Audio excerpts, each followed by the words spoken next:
Hello বন্ধুরা, তো আজকে নিয়ে এসেছি আমি একটা সহজ রেসিপি। এটা হচ্ছে রুই মাছের কোরমা। তো আমি কীভাবে রান্না করছি কোরমাটা সেটাই তোমাদের সাথে শেয়ার করছি। তো এখানে মাছটাকে লবণ হলুদ মাখিয়ে নিয়েছি আর মশলা রেডি করে নিয়েছি। মশলার মধ্যে দিয়েছি সর্ষা, পোস্ত, মগজ, কাজু, কিশমিশ, লঙ্কা, টমেটো, আদা। এটা দিয়ে কিন্তু একটা আমি মশলা রেডি করে নিয়েছি।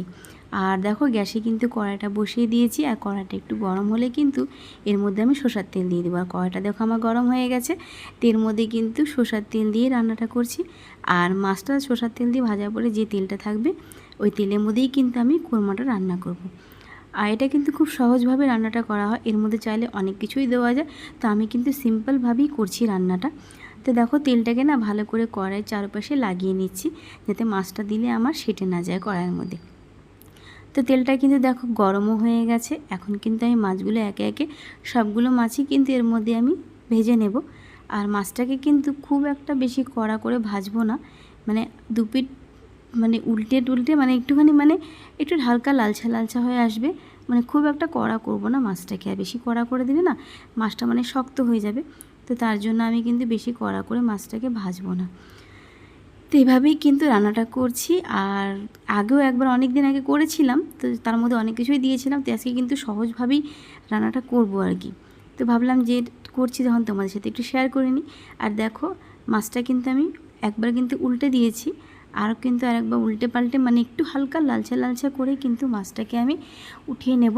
আর প্রথমে বলেছি বেশি কড়া করে মাছটা ভাজবো না, কেন কোরমা রান্না করলে মাছটা বেশি ভাজা না করে যদি একটু হালকা ফ্রাই করে দেওয়া যায় তাহলেই বেশি ভালো হয়। তো দেখো এখানে আমি সোনালি কালারের মতন করে নিয়েছি মাছগুলোকে ভেজে। তো মাছগুলো কিন্তু আমি একে একে উঠিয়েও নেব। আর এই যে তেলটা, এই তেলের মধ্যেই কিন্তু আমি রান্নাটা করব। তো ফোড়নের জন্য কি কি ইউজ করছি সবটাই তোমাদেরকে চলো দেখিয়ে দিই। এখানে কিন্তু আমি গোটা গরম মশলা, তেজপাতা আর শুকনো লঙ্কা নিয়ে নিয়েছি। আর কিন্তু এর মধ্যে কোনো জিরে ফোড়ন দিচ্ছি না। এটাকে আমি একটু ভাজা ভাজা করে নিয়ে যে মশলাটা আমি রেডি করে রেখেছিলাম, তো সেই মশলাটা কিন্তু এর মধ্যে আমি দিয়ে দেবো। আর দেখো আমার কিন্তু মানে ফোড়নটা কিন্তু অনেকটাই কিন্তু ভাজা ভাজা হয়ে গন্ধটা বেশ সুন্দর বেরিয়ে এসছে। তো এর মধ্যে আমি এখন মশলাটা দিয়ে দেবো আর কি।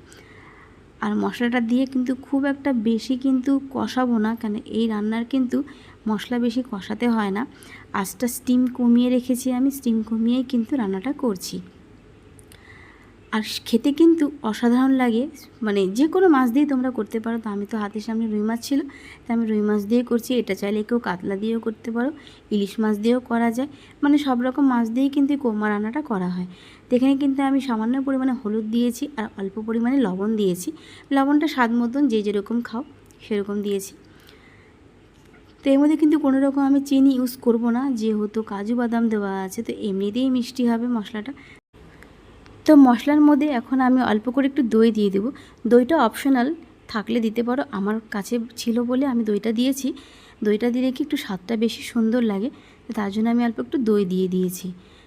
তো দইটা দিয়েও কিন্তু একটু বেশি ভালো করে সুন্দর করে নেড়ে নেব, কেন বেশি কিন্তু দই দিলে না মশলা কষাতে হয় না। তার জন্য কিন্তু আমি অল্প করেই কিন্তু মশলাটাকে কষিয়ে নিচ্ছি। আর সত্যি বলতে খুব সুন্দর একটা গন্ধ বেরোচ্ছে আর খুব ভালো লাগছে কিন্তু। আর এর মধ্যে আমি একটু করে কাশ্মীরি লঙ্কার গুঁড়ো দিয়ে দেব। কাশ্মীরি লঙ্কার গুঁড়োটা দিলে কি কালারটা কিন্তু খুব সুন্দর লাগে দেখতে।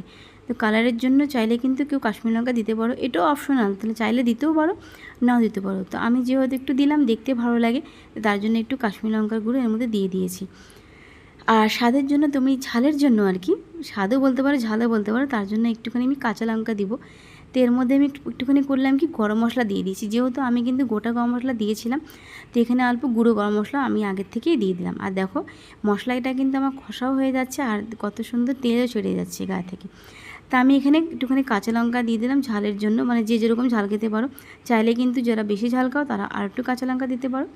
তো আমরা যেহেতু কম ঝাল খাই তার জন্য কিন্তু কমই দিয়েছি ঝালটা। তো যাই হোক, আমার কিন্তু মশলা কিন্তু কষানো একদমই হয়ে গেছে প্রায়। আর দেখো কি সুন্দর মানে কষতে কষতে মানে সুন্দর একটা গন্ধও বেরিয়ে গেছে। এখন কিন্তু এর মধ্যে আমি অল্প করে, বেশি খুব একটা জল দেবো না, যেটুকু দরকার আমার সেটুকুই কিন্তু এর মধ্যে জল দেবো।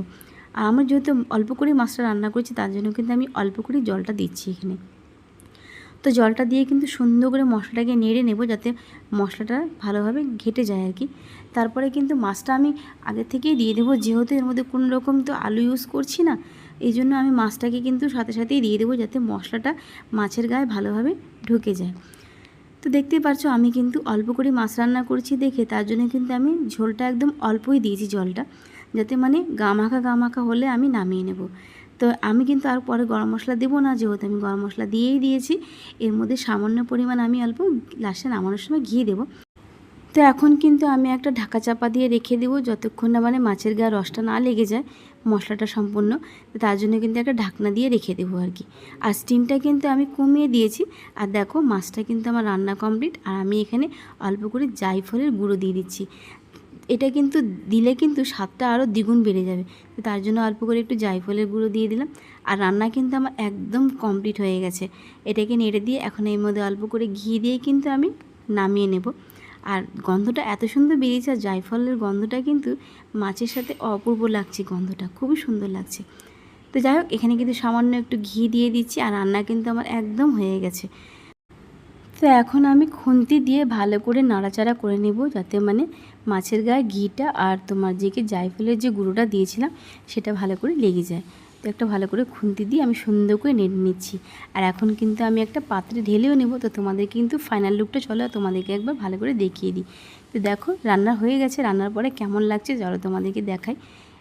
খুব সুন্দর লাগছে দেখতে, আর এটা কিন্তু অপূর্ব লাগে খেতে। তোমরা চাইলে কিন্তু এটা সাদা ভাতের সাথেও খেতে পারো, আর চাইলে ফ্রাইড রাইস আর তোমার জিরা রাইসের সাথেও খেতে পারো। খেতে কিন্তু দারুণ হয়েছে রান্নাটা। তো যাই হোক, আজকের রেসিপিটা তোমাদের কেমন লাগলো অবশ্যই একটা লাইক কমেন্ট করে জানাবে।